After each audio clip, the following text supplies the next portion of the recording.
আসসালামু আলাইকুম সম্মানিত শিক্ষার্থীবৃন্দ, গেম অফ স্টাডি এর তরফ থেকে আমি আবির স্যার সকলকেই স্বাগতম জানাচ্ছি ক্লাস 8 এর সাধারণ গণিতের 9 নাম্বার ক্লাসে। তো মোটামুটি সকলেই জানেন এই অধ্যায়টা আসলে অনেক বেশি গুরুত্বপূর্ণ। তো আজকের আমরা এই 2.1 এরই 9 নাম্বার ম্যাথ যেটা আছে মুনাফা অধ্যায়ের, সেটা কিন্তু আমরা সলভ করাবো। তো আমি হচ্ছে সিরিয়াল বাই সিরিয়ালি হচ্ছে ক্লাসগুলো আমি দিতেছি। তো যারা আগের ক্লাসগুলো দেখেননি আমি অবশ্যই তাদেরকে রেকমেন্ড করব আপনারা হচ্ছে আগের ক্লাসগুলো আগে দেখে আসবেন, কারণ প্রতিটা অঙ্ক হচ্ছে এক একটা আরেকটার সাথে কিন্তু রিলেটেড, ঠিক আছে, সম্পর্কিত। একটা না বুঝলে পরেরটা নাও বুঝতে পারেন, ঠিক আছে। তো এটা আসলে অনেক ইম্পর্টেন্ট। তো নর্মালি প্লেলিস্টেই হচ্ছে চলে গেলেই আপনার ভিডিওগুলো আপনারা পেয়ে যাবেন, ধাপে ধাপে রাখা আছে। তো আজ হচ্ছে 9 নাম্বার ক্লাস, ইনশাল্লাহ আমি চেষ্টা করব এই ক্লাসে হচ্ছে আপনাদের বোর্ড বইয়ের যে 9 নাম্বার যে ম্যাথটা আছে সেইটা হচ্ছে সলভ করার। আর এখানে পৃষ্ঠা সবাই কিন্তু উল্লেখ করে দিছি আমি, আপনাদের বোর্ড বইয়ের 19 পৃষ্ঠা 9 নাম্বার অঙ্ক যেটা। ওকে, সো এইটা কিভাবে আমরা সলভ করতে পারবো সেই বিষয় নিয়ে একটু আলোচনা করব। এছাড়াও হচ্ছে গুরুত্বপূর্ণ টিপস এবং ট্রিক্স তো থাকতেছেই। ওকে, কারণ এই ম্যাথটার অনেকেরই কিন্তু প্রবলেম থাকতে পারে, ঠিক আছে। যাদের যাদের প্রবলেম আছে বা সলভ করতে পারতেছেন না তাদের জন্য এই ক্লাসটা আসলে অনেক গুরুত্বপূর্ণ হবে, ঠিক আছে। ওকে, সো 9 নাম্বার ম্যাথটা একটু দেখবো, হ্যাঁ। তার আগে একটু বলে রাখি যে 9 নাম্বার এই ম্যাথটা যে আছে, 9 নাম্বার এই গণিতটা হচ্ছে আপনি চাইলে দুই ভাবে করতে পারেন, ঠিক আছে। দুইটা পদ্ধতি আছে এই ম্যাথটা করার, দুই ভাবেই হচ্ছে উত্তরটাও সেমই আসবে, ঠিক আছে। তো আমি একে একে করে দুইটা পদ্ধতি কিন্তু দেখাবো, আপনাদের যেটা ভালো লাগে আপনারা হচ্ছে সেটাই ফলো করতে পারেন, ঠিক আছে। আচ্ছা, তো আমরা সবার ফার্স্টে হচ্ছে প্রশ্নটা একটু পড়ে নেই, তো আমরা মূল ক্লাসে চলে যাচ্ছি। তো 8 নাম্বার পর্যন্ত কিন্তু আমাদের সলভ করেছিলাম, ঠিক আছে। ওকে, তা যারা দেখেননি তারা আগের ভিডিওগুলো দেখে নিয়েন। ওকে, তো 9 নাম্বারে আসতেছি। তো প্রশ্নতে বলা হচ্ছে যে রিয়াদ সাহেব কিছু টাকা ব্যাংকে জমা রেখে 4 বছর পর এই যে এত টাকা মুনাফা পান। ওকে, ফাইন। এরপর ব্যাংকের বার্ষিক মুনাফার হার হচ্ছে এত টাকা, আচ্ছা পার্সেন্টেজটা হচ্ছে 8.50। ওকে, তো এত টাকা যদি হয় তাহলে ব্যাংকে কত টাকা জমা রেখেছিলেন, অর্থাৎ আপনাকে এখানে আসল টাকার পরিমাণটা কত সেইটা আমাদের চেয়েছিল, মানে আসল টাকা কত টাকা সে জমা রেখেছিল যে 4 বছর পর সে এত টাকা মুনাফা পাইলো, ঠিক আছে। আর মুনাফার হারও কিন্তু দিয়ে দেওয়া আছে, ঠিক আছে। তো এটা আমরা একটু দেখি, তো 9 নাম্বার ম্যাথটা আপনি কিভাবে সাজিয়ে গুছিয়ে এবং ভালোভাবে সলভ করবেন চলুন দেখে নেওয়া যাক। ওকে, তো 9 নাম্বারের সলিউশনে কিন্তু আসতেছি। তো 9 নাম্বারে আমরা পদ্ধতি 1 দেখতেছি, হ্যাঁ। তো প্রথম পদ্ধতি আপনি যেভাবে সলভ করতে পারেন চলুন দেখে নেওয়া যাক। তো সূত্রের সাহায্যে কিভাবে সলভ করতে পারেন সেটা দেখবো ফার্স্টে। ওকে, আমি দুইভাবেই রেখেছি কারণ অনেক স্টুডেন্ট এরকম আছেন যারা হচ্ছে সূত্র মনে রাখতে অনেকের প্রবলেম হয়। সেক্ষেত্রে আপনারা ঐকিক নিয়মেও হচ্ছে চাইলে ম্যাথটা করতে পারেন, ঠিক আছে। ওকে, সেই ক্ষেত্রে আপনারা চাইলে এই ভিডিওটার এই অংশটুকু স্কিপ করতে পারেন, ঠিক আছে। পদ্ধতি 2 যখন দেখাবো তখন আপনারা স্টার্ট করতে পারেন ভিডিওটা। ওকে, তো সবার ফার্স্টে আমি পদ্ধতি 1 স্টার্ট করতেছি, হ্যাঁ। আর যাদের সূত্রতে কোনো প্রবলেম নাই মনে থাকবে, আশা করি সূত্রগুলো আপনাদের ইজি হবে। তো দুইটা পদ্ধতি মনে রাখেন, এটি আপনাদের জন্য ভালো, ঠিক আছে। বাই চান্স যদি আপনার নর্মাল নিয়মগুলো যদি ভুলে যান তাহলে তো প্রবলেম, তাই না। ওকে, দুইভাবে একটা অঙ্ক অনেকভাবে কিন্তু করা যেতেই পারে। আচ্ছা, তো এবার আমাদের যেগুলো দেওয়া আছে আমাদের ম্যাথের মধ্যে অনেক ইনফরমেশন গুলো কিন্তু দেওয়া আছে, যে 4 বছর, তারপরে হচ্ছে এই যে এত টাকা মুনাফা পায়, তারপরে বার্ষিক মুনাফার হার। তো যেগুলো যেগুলো দেওয়া আছে ঠিক সেম ভাবে আমরা হচ্ছে যে এগুলো আগে লিখে নিব। তো আমরা হচ্ছে কি এই যে দেওয়া আছে এই জন্য লিখে দিয়েছি, দেওয়া আছে সময়, সময় আমরা জানি কি এন দ্বারা প্রকাশ করা হয়, তাই না। তো সিম্পল ভাবে সূত্রগুলো আমি বলেছিলাম আগে, অবশ্যই মুখস্থ কিন্তু করে নিবেন, তা না হলে কিন্তু অঙ্কতে প্রবলেম হবে। তো এন দ্বারা হচ্ছে সময় বোঝানো হয়, এই যে সময় কিন্তু এখানে উল্লেখ করাই আছে 4 বছর, তাই না। তো এন সমান আমরা হচ্ছে কি 4 বছর লিখলাম। এরপর আমাদের মুনাফা, মুনাফা সবসময় আয় দ্বারা প্রকাশ করা হয়। এখন 4 বছরে কত টাকা মুনাফা পায় এটাও কিন্তু লেখাই আছে, 4,760 টাকা, ঠিক আছে। এই যে 4,760 টাকা এটাও লিখলাম, মুনাফা আয় সমান প্রকাশ করা হয়। এবারে আসি আমাদের মুনাফার হার যেটা, সেটাও কিন্তু দেওয়া আছে। মুনাফার হার হচ্ছে কি 8.50। আর মুনাফার হার, হার মানেই বুঝবেন এখানে কি শতকরা বুঝাইছে, ঠিক আছে। শতকরা বা পার্সেন্টেজ যেটাকে আমরা সিম্পল ভাবে বলি। তো শতকরা হার হচ্ছে কত, 8.50, তাই না, অর্থাৎ 8.50%।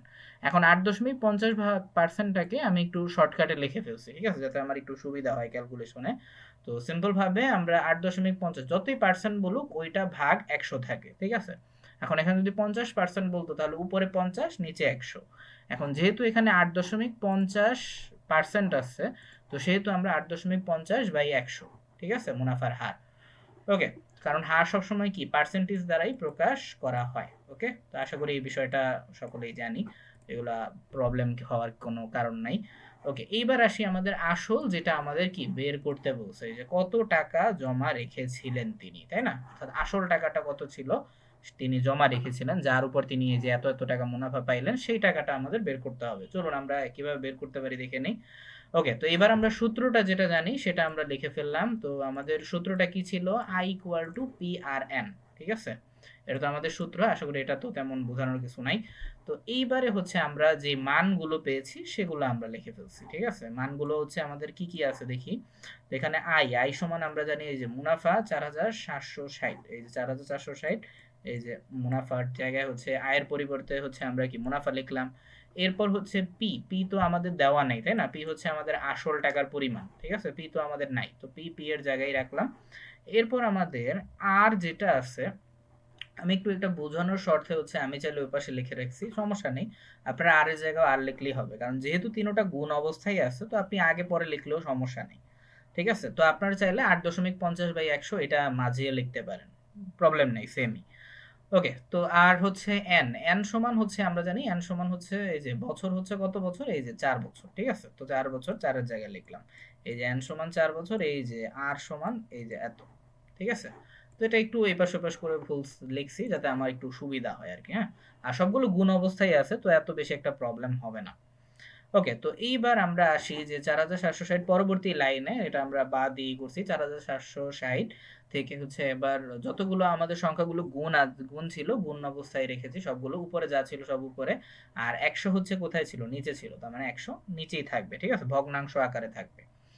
ওকে, সো এইবার আমরা যে কাজটা করতে পারি সেটা হচ্ছে, আপনি সিম্পল ভাবে যে কাজটা করতে পারেন সেটা হচ্ছে আমরা এখানে কোনাকুনি গুণ করব, ঠিক আছে? বা সিম্পল ভাবে আপনি এটাকে আর গুণনও বলতে পারেন। আর গুণ মানে হচ্ছে আপনার সিম্পল ভাবে যদি দুইটা রাশি যদি থাকে, তাহলে সেই ক্ষেত্রে আপনি যে কাজটা করতে পারেন, ওই পাশে যদি একটা রাশিও থাকে তাহলে সেই ক্ষেত্রেও কি কোনাকুনি গুণ হবে। এখন অপোজিটে যদি এখানে দেখেন, সাপোজ একটা সংখ্যা যেহেতু আছে, ঠিক আছে, একটা সংখ্যা আছে, তার মানে কি আমরা এখানে মনে মনে কি ধরি? মনে মনে এক ধরে নিই, তাই না? মনে মনে এখানে এক ধরে নিই। এখন যদি হচ্ছে এই একের সাথে কোথায় চলে যাবে? একের সাথে গুণ হবে কি এই যে উপরের রাশিটা, তাই না? এখন একের সাথে যে কোনো সংখ্যা গুণ দিলে ওই সেম সংখ্যাটাই থাকে, ঠিক আছে? তো গুণ দিয়ে আমরা ওই পাশে নিয়ে গেছি সেম সংখ্যাটারই। ওকে, বাট হ্যাঁ, যেহেতু আমাদের উপরের সংখ্যাটা আছে, তো উপরের সংখ্যাটার সাথে কি 100 গুণ হবে, তাই না? ওকে, আর গুণন করলে, তো আশা করি আর গুণনের নিয়মটা এখন ভালো করে বুঝতে পারছেন, বাট যারা আগে থেকে বুঝতে পারছেন বা জানেন তাদের জন্য তো ভালোই, ঠিক আছে? তো অনেকে হয়তো মনে নাও থাকতে পারে আর গুণনের নিয়মটা। ওকে, সো কোনাকুনি বা আর গুণনটা ভালো করে করে নিবেন, তো তাহলে হচ্ছে আপনার এই ক্যালকুলেশনটা চলে আসবে যে পি যা ছিল তাই আছে, এটাতে আমরা নরমালি গুণ করিনি। আচ্ছা, তো উপরে যা ছিল তাই, এরপর হচ্ছে এইখানে জাস্ট হচ্ছে আমরা পিটাকে রাখছি, তারপর হচ্ছে বাকিগুলো যেগুলো আছে আমরা জানি গুণ অবস্থায় রাশিগুলো কি হয়ে যায়? ভাগ হয়ে উল্টায়া যায়, তাই না? ওকে, অর্থাৎ অপোজিটে চলে গিয়েছে নিচে, অর্থাৎ 4 × 8.50, ঠিক আছে? এখন 4 কে হচ্ছে 125 বার হচ্ছে যায়, 4 × 25 = 100, এটা সিম্পল ভাবে আমরা জানি। এরপর 25 কে সিম্পল ভাবে 25 অবস্থায় কিন্তু রাখছি, এই যে 4760 গুণন 25, ঠিক আছে? আর নিচে হচ্ছে 8.50। ওকে, 8.50, আর এখানে হচ্ছে আমরা দশমিক উঠায় দিব, ঠিক আছে? কারণ কেন দশমিক উঠাবো, এর পেছনে সবচেয়ে বড় কারণ হচ্ছে আমাদের এখানে পার্সেন্টেজে কিন্তু আসবে, ঠিক আছে, অ্যান্সারটা। ওকে, তো এই জন্য হচ্ছে আমরা দশমিক রাখতে পারবো না। ওকে, দশমিকটা হচ্ছে আমরা উঠায় দিব।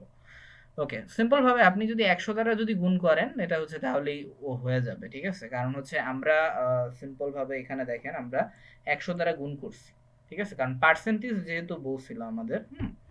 আচ্ছা, এবার হচ্ছে আমরা একটু দেখি যে 4760, যেটা 4760ই রেখেছি, আর পি পি এর জায়গায় কিন্তু আছে, এখানে কোনো চেঞ্জ করিনি, ঠিক আছে? বাম পাশে কোনো চেঞ্জ হয়নি, বাট হ্যাঁ ডান পাশে দেখেন, এরপরে যে 25 জায়গায় রেখেছি, 100 কে কেটে 25 ছিল, তো 25 গুণন এখানে আবার 100 আসবে, ঠিক আছে? কারণ যেহেতু আমাদের পার্সেন্টেজের সাথে ছিল, তো এই টাইপের ম্যাথ কিন্তু এর আগেও আমরা সলভ করে এসেছিলাম, যে শতকরার ক্ষেত্রে, ইসের ক্ষেত্রে ওইটার সাথে 100 কিন্তু গুণ হয় পরবর্তীতে, ঠিক আছে? ওকে, কারণ যেহেতু আমাদের মুনাফার হার কিন্তু আছে সেটার জন্য। ওকে, সো এইবার হচ্ছে 100, তারপর হচ্ছে যে 850 সিম্পল ভাবে এখানে 25 কে 850 কে 34 বার যায়, ঠিক আছে, সিম্পল ভাবে। দেন হচ্ছে 34 কে আবার 140 দ্বারা কাটাকাটি যায়। এটা সিম্পল ভাবে আপনারা ক্যালকুলেটরে ভাগ করলেও হয়ে যাবে। ওকে, চিন্তার কোনো কারণ নাই। 850 কে 25 দ্বারা আপনারা সিম্পল ভাবে ভাগ দিবেন, তাহলে ওই যে 34 বের হয়ে যাবে। এরপর 34 কে আপনার 4760 কে 34 দ্বারা ভাগ দিলে এই যে 140 চলে আসবে। এরপর 140 এবং 100 দুইটা গুণ করলে যা আসবে সেটাই হচ্ছে কি আমাদের আসলের পরিমাণ, অর্থাৎ যেই টাকা সে কি ব্যাংকে জমা রেখেছিলেন। ওকে, সো আশা করি বিষয়টা ক্লিয়ার। তো এইটা গেল আমাদের 1 নাম্বার পদ্ধতি, ঠিক আছে। তো এবার আমরা একটু আসি এই ম্যাথটাই অন্যভাবে কিভাবে আমরা সলভ করতে পারি। চলুন পদ্ধতি নাম্বার 2 এ দেখে নেওয়া যাক। ওকে, সো এবার আসতেছি আমরা পদ্ধতি নাম্বার 2 এ। হ্যাঁ, পদ্ধতি 2 তে হচ্ছে সিম্পল ভাবে আপনি কি লিখবেন, সিম্পল ভাবে আমাদের যে মুনাফার হারটা যে ছিল ওই যে 8.50, সেটা আমাদের একটু ক্যালকুলেশন করতে হবে। মানে 4 বছরের মুনাফা আসলে কত সেটা আগে আমরা বের করব। যেমন হচ্ছে দেখেন এখানে 100 টাকায় 1 বছরের মুনাফা কত হয় নরমালি 8.50, তাই না? ওকে, তাহলে 100 টাকায় তাহলে 4 বছরের মুনাফা কত, গুণ 100 গুণ হচ্ছে কি এত, ঠিক আছে। এখন 4 কে যদি 8.50 দ্বারা যদি গুণ করি তাহলে এটা আসতেছে, অর্থাৎ 34.00 বা 34 টাকা সিম্পলি। ওকে, সো এবার হচ্ছে কি আমাদের 4 বছরের মুনাফা কত এটা কিন্তু আমরা বের করে ফেলছি। এখন দেখেন তাহলে আমরা লিখতে পারি, এটা যদি আমার জায়গা স্বল্পতা ছিল যার কারণে আমি লিখতে পারি না, এখন সিম্পল ভাবে এটা লিখতে পারেন যে 4 বছরের মুনাফা এই যে 34 টাকা যদি হয়, ঠিক আছে, 34 টাকা হলে তাহলে আসল কত টাকা। এখন আসল যেহেতু দেওয়া নেই, এখন কোনো কিছু না দেওয়া থাকলে আমি আগেই বলেছিলাম আমরা 100 ধরে নিব, ঠিক আছে। ওকে, তো আসল হচ্ছে 100 টাকা, তাহলে হচ্ছে 1 টাকা যদি হয় তাহলে আসল কত হবে 100/34। ওকে, 100/34, দেন আমাদের যে মানে টাকাটা যে ছিল এই যে এত টাকা কত মুনাফা হবে। তো এত টাকায় হলে তাহলে আসল হবে এই যে সিম্পল ভাবে 34 কে এই যে 4760 কে 140 দ্বারা যায়, ঠিক আছে, ওই সেম কাটাকাটি। ওই তো 140 কে 100 দ্বারা গুণ করলে 1400 টাকা আসে। তো 1400 টাকাই হচ্ছে ব্যাংক জমার পরিমাণ। তো এটা দুই ভাবেই আপনারা করতে পারেন। একটা হচ্ছে সূত্রের সাহায্যে যদি অনেক কঠিন হয়ে যায় আপনাদের জন্য, চাইলে আপনারা এই ঐকিক নিয়মটাও ফলো করতে পারেন। দুইটার ক্ষেত্রে অ্যান্সার সেমই আসবে। ওকে, আচ্ছা, তো যাই হোক, এই ছিল এখনকার ক্লাস। আশা করি হচ্ছে ভিডিওটা থেকে অনেক উপকৃত হয়েছেন, বা তারপরে যদি কোনো অংশ যদি বুঝতে সমস্যা যদি হয় তাহলে অবশ্যই কমেন্ট করে জানাতে পারেন, ঠিক আছে। তাহলে আমি চেষ্টা করব আপনাদের হচ্ছে রিপ্লাইগুলো দেওয়ার। ওকে, আর নিয়মিত ক্লাসগুলো করবেন, আর অবশ্যই বাসায় হচ্ছে ম্যাথগুলো প্র্যাকটিস করবেন। তা না হলে কিন্তু আপনারা বিশেষ করে পরবর্তী ক্লাসে উঠে যেমন 9-10 এ উঠলে কিন্তু আপনারা অনেক স্ট্রাগল করবেন, অনেক বুঝতে সমস্যা হবে। তো ম্যাথের বেসিকগুলো ক্লিয়ার থাকলে তাহলে আশা করি আর সমস্যা হবে না। ওকে, সো এই ছিল আজকের 9 নাম্বার ক্লাস। ইনশাল্লাহ 10 নাম্বার ক্লাসে হচ্ছে আমরা আপনাদের বোর্ড বইয়ের 10 নাম্বার যে ম্যাথটা আছে সেটা নিয়ে আলোচনা করব, সেটা সলভ দেখব। ওকে, যাদের যাদের এই 10 নাম্বার ম্যাথেও সমস্যা আছে আশা করি আর সমস্যা থাকবে না। তো ওই ক্লাসের জন্য সকলকে আমন্ত্রণ রইলো।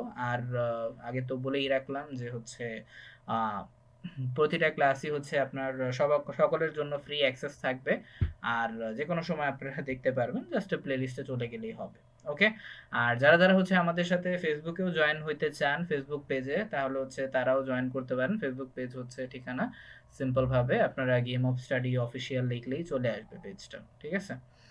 ওকে, তো ধন্যবাদ সবাইকে। 10 নাম্বার ক্লাসের জন্য আমন্ত্রণ রইল। তত